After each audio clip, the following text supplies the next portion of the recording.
Quel plaisir de vous avoir, Yehuda Kfir. Merci d'être avec nous. Vous êtes commandant de réserve de l'armée israélienne. Et pourquoi je vous ai demandé de venir? Parce que vous êtes le spécialiste en Israël de la guerre souterraine. Vous êtes ingénieur de formation. Vous connaissez parfaitement cette guerre souterraine.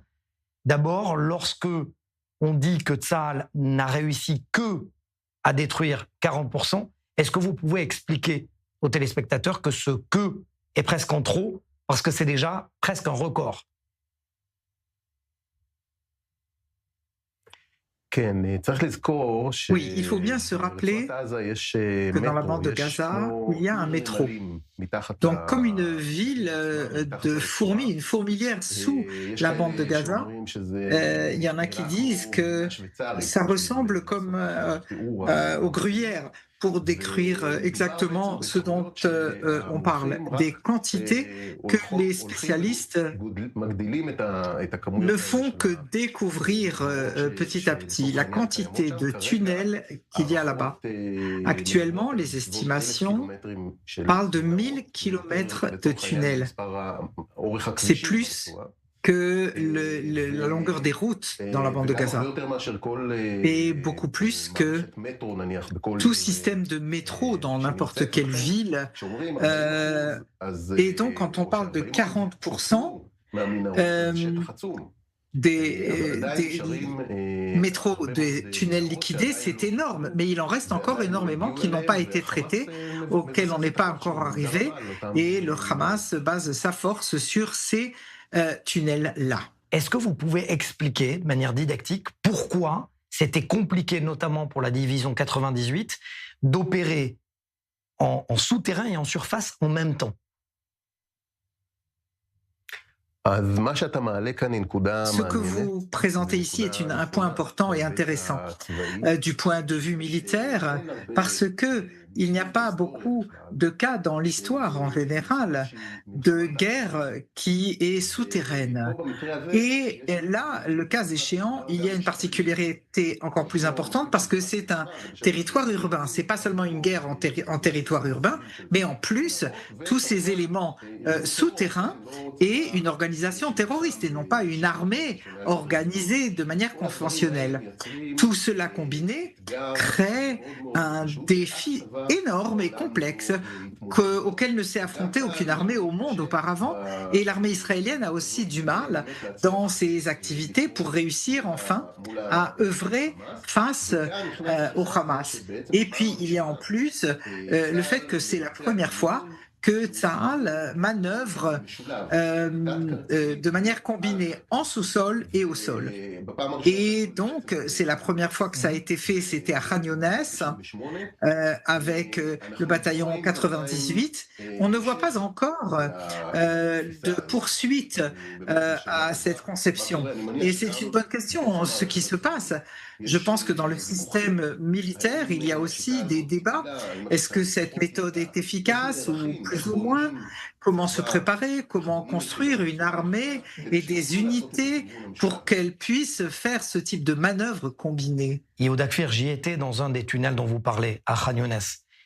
C'est plus qu'un gruyère. Il y a des galeries de partout. Ça va à droite, à gauche, de partout. Il y a des nouvelles galeries. Est-ce que les soldats israéliens pourront un jour connaître autant de détails de ces tunnels que les hommes du Hamas eux-mêmes? D'abord, je crois que les gens du Hamas eux-mêmes ne savent pas exactement les détails de leur propre tunnel. Cela fait partie de leur conception, à savoir qu'ils souhaitent créer beaucoup d'incertitudes et de problèmes pour ceux qui sont aussi dans les tunnels. Comme vous le savez, par exemple, ailleurs, vous cherchez quelqu'un, eh bien, il y a des adresses claires, vous savez aller dans telle rue, dans telle entrée, dans tel bâtiment, vous retrouvez une personne dans les tunnels. Comme les choses sont un peu entremêlées, vous n'avez pas cette capacité. Et même les gens qui connaissent les tunnels peuvent bien sûr aussi se tromper. Et donc c'est fait à escient, c'est-à-dire que c'est une partie du défi et les technologies qui se développent et qu'il faut encore développer, c'est la capacité de cartographier et de se diriger, de s'orienter dans le sous-sol.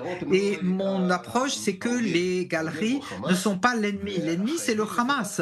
Et nous devons développer la capacité du contrôle des souterrains. Et une partie de ce contrôle parle de la cartographie, de la compréhension exactement de là où se trouve chaque chose dans ces galeries souterraines. Excusez-moi, Yehuda Kfir, je fais partie de cette génération qui a appris au cours d'histoire ce qu'était la guerre du Vietnam, par exemple, et dans les tunnels, par exemple, où à Saïgon, il y avait des tunnels souterrains où les Américains se sont cassés le nez à cause de ces tunnels.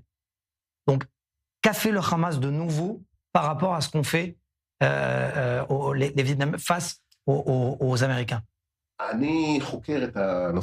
Moi, j'étudie cette question des tunnels et des combats souterrains depuis des décennies maintenant. Et je peux vous dire que ce qui est le plus renversant à ce sujet, c'est que chaque fois, on réussit à se renouveler dans cet espace. Il y a à chaque fois une nouveauté. Il y a à chaque fois quelque chose que l'on n'avait pas pensé auparavant. Et de ce point de vue, le Hamas a innové d'abord dans la quantité. La masse énorme de tunnels est une nouveauté en tant que telle. Et puis toute la conception de son fonctionnement. Nous voyons aujourd'hui, par exemple, que même après que l'armée israélienne soit sur le terrain pendant de longs moments, de mois, même plus d'un an, il y a encore des forteresses souterraines que le Hamas détient et où ils se terrent. Et ils se sentent assez sûrs pour ne pas sortir et se rendre. Ce qui veut dire qu'ils ont déjà réussi à créer là un défi, un problème très complexe pour la technologie militaire occidentale. Et là, nous avons encore beaucoup à faire pour nous améliorer. Ça sera ma dernière question assez rapidement. Je la tente. Est-ce que vous êtes jaloux de l'ingénieur du Hamas qui a construit ces tunnels? Écoutez,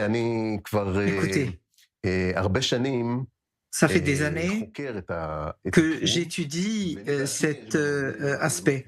Et j'ai déjà moi aussi plein d'idées et plein de compréhensions. Non, je ne suis pas jaloux de l'ingénieur qui a construit ce système souterrain extrêmement complexe. Je ne pense pas qu'il y ait beaucoup de quoi être fier. Mais je crois que je suis jaloux de ces ingénieurs de l'armée israélienne qui, en fin de compte, vont développer les capacités d'attaque souterraine et vont amener, je pense, l'armée israélienne à être la première armée au monde, ou la seule au monde, qui soit capable de combattre en sous-sol comme il en est capable au sol et aussi dans les airs. Hyper intéressant. J'espère que la prochaine interview, on pourra la faire peut-être dans un tunnel, justement. Vous pouvez m'expliquer par où on va et vers où on doit combattre. Merci, Yehuda Kfir, d'avoir été avec nous.